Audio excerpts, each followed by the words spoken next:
Hi, hello. Ako si Larry Gasilla at sa araw nito meron naman tayong tatalakayin na problem. Napakadaling problem regarding sa materials na ginagamit natin sa circuit. Is kong i-share sa iyo ang screen ng problem natin.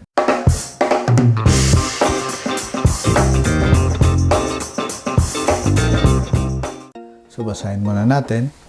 The bus bar has a rectangular cross-section of dimensions 8 inches by 10 inches. Okay?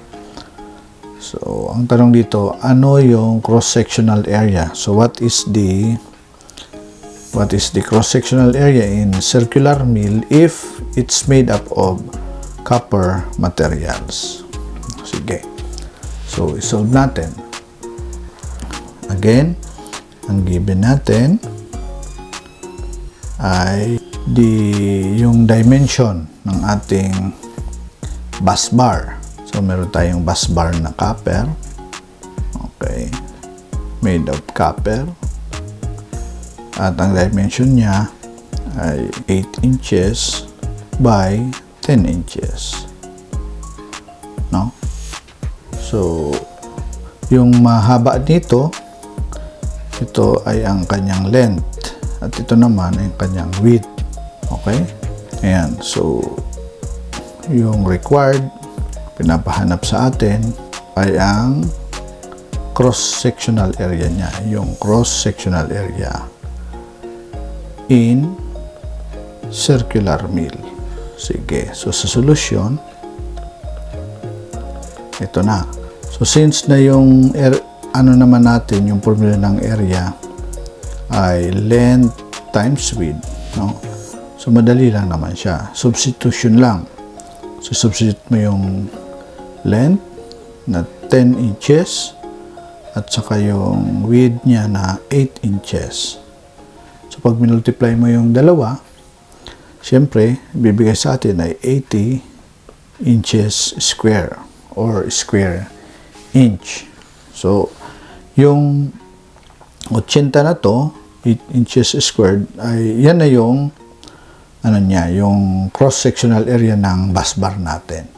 Pero nasa square inch siya. Ang hinihingi ng problem ay gawin natin siyang circular mill. Kaya kailangan lang nito ay ang ating mga conversion factor.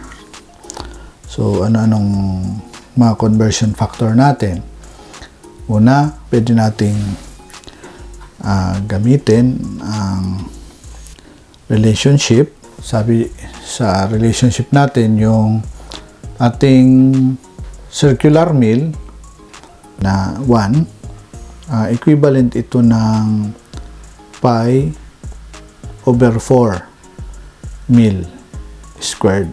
At isa pa, pwede nating magamit dito ay yung relasyon na yung isang inch, okay, equivalent siya sa 1,000 mil. Okay? So, yan. So, ilipat muna natin ito dito.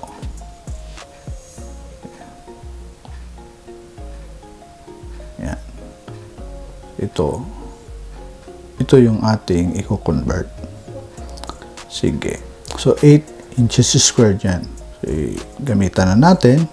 So, ang conversion factors na pwede natin gamitin dyan ay para maalis yung square inch, pa-convert siya sa mil, gamitin natin ng 1 inch is equals to 1,000 mil. Okay. So, ito yung 1 inch. Tapos, sa taas yung 1,000 mil. But since na ito ay in squared, no? So, i-square din natin to para mag-cancel yung square inch. So, ito ay magka-cancel na. So, therefore, yung tira natin ngayon ay square mil. Okay? So, ano pa yung conversion factor natin? We can use this one. Yan, no? Pwede natin magamit. Ito. Yan. So, gamitin natin yan. Magiging iusog lang natin to.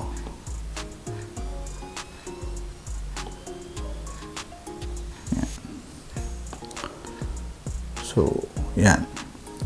Pi over 4 dito sa denominator niya.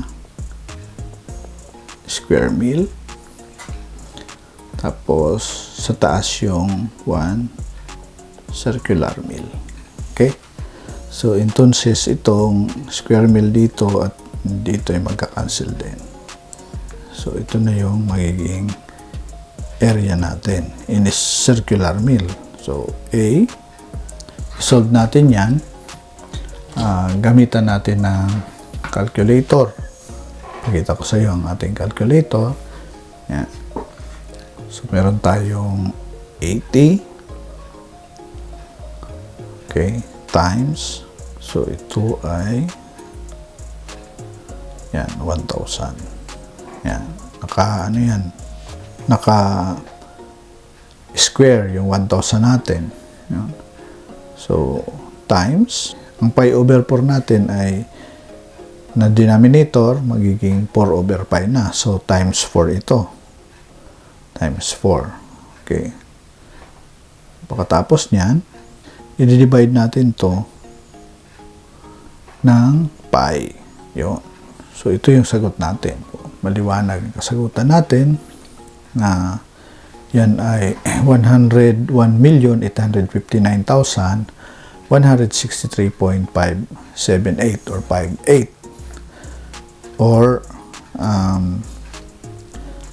magiging, gamit natin itong mega, no? So, yung mega ay times 10 to the 6. So, pwede natin isulat na, okay, na 101.86, no? Times 10 to the 6. Ito ay in circular mil, or yung mega na gamitin natin 101.86 MCM, mega circular mil. So, ito yung magiging result natin sa ating computation. Okay? Yan. So, napakadali lang niya. Maraming salamat sa yung panonood nitong ating simpleng video explainer. Thank you so much.